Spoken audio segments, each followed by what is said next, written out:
নমস্কার বন্ধুরা, টিএনএন অরিজিনালে অনেকদিন পরে আবার দেখা হচ্ছে।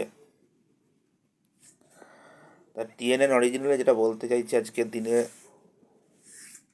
খবরগুলো একটু অন্যরকম হবে এবং যেই খবরটা এখন আমি দিতে চাইছি, যারা এই খবরটি শুনছেন বা দেখছেন ইউটিউবে বা ফেসবুকে নয় ইউটিউবে, তাদের কাছে একটি জিনিস বোঝাতে চাইছি। এবছর 2024 সালের সাধারণ নির্বাচনটি কেন খুবই গুরুত্বপূর্ণ এবং এতটি গুরুত্বপূর্ণ বলে পরিদর্শিত হচ্ছে। আমরা সবাই জানি, আসন্ন লোকসভা ইলেকশন যে শুরু হতে যাচ্ছে এপ্রিল মাস থেকে, সম্ভবত 19শে এপ্রিল থেকে শুরু হবে এবং রেজাল্ট বেরাবে 4ই জুন। এই লোকসভা ভোটটি একটি সুস্থ এবং স্থায়ী ভারত সরকারের লক্ষ্যে। তার কারণ, ভারতবর্ষকে আমরা উন্নত রাষ্ট্র পরিণত হতে দেখতে চাই। একটা সময় ভারতবর্ষকে বলা হতো সোনার পাখি,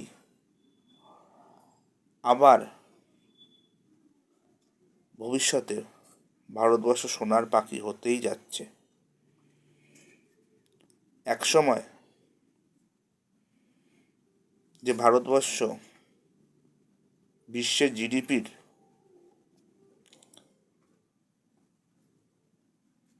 সব থেকে বৃহত্তম পোর্শনটা বহন করত বা ধারণ করত বিশ্বের জিডিপির, সেই ভারতবর্ষ স্বাধীনতার শেষে একটি রুগ্ন অর্থনীতিতে পরিণত হয়েছিল। 2047 সালে আমাদের স্বাধীনতা দিবসের 100 বছর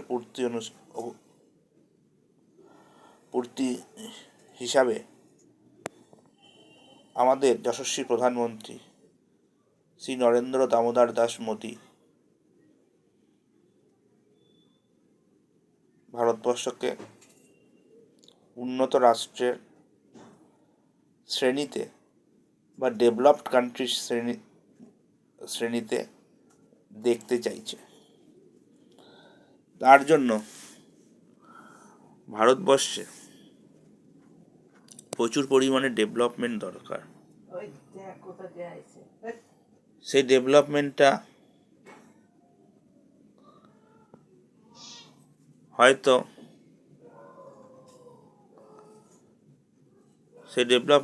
আমাদের বিভিন্ন দিক থেকে করা হবে।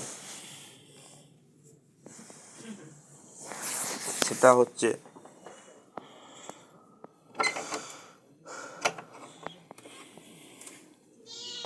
যোগাযোগ ব্যবস্থার ডেভেলপমেন্ট,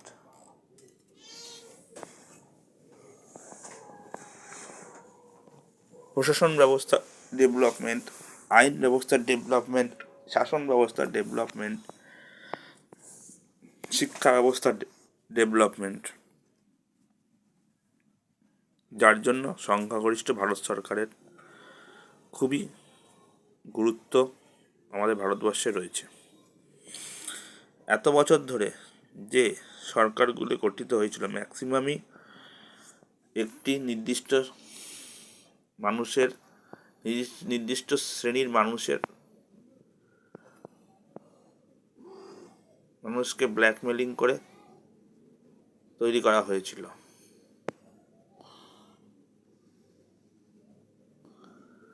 যেটা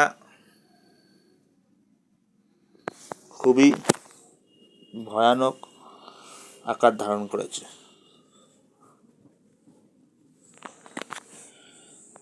যেটা খুবই ভয়ানক আকার ধারণ করেছে।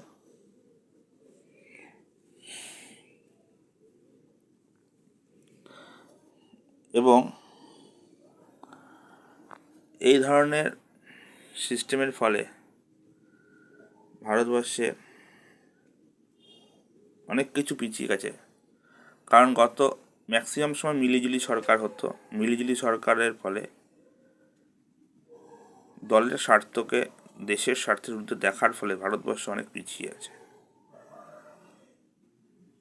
এবছরে সরকার ক্ষমতায় আসলে ভারতের সরকার যে দল ভারতীয় জনতা পার্টিকে হাত শক্ত করার জন্য, তার কারণ এরা যদি এবার সংখ্যাগরিষ্ঠভাবে আসে তাহলে আইনসভায় বিভিন্ন আইন পাশ করা হবে যেগুলো ভারতের ভবিষ্যৎ উজ্জ্বলের পক্ষে খুবই গুরুত্বপূর্ণ। নমস্কার।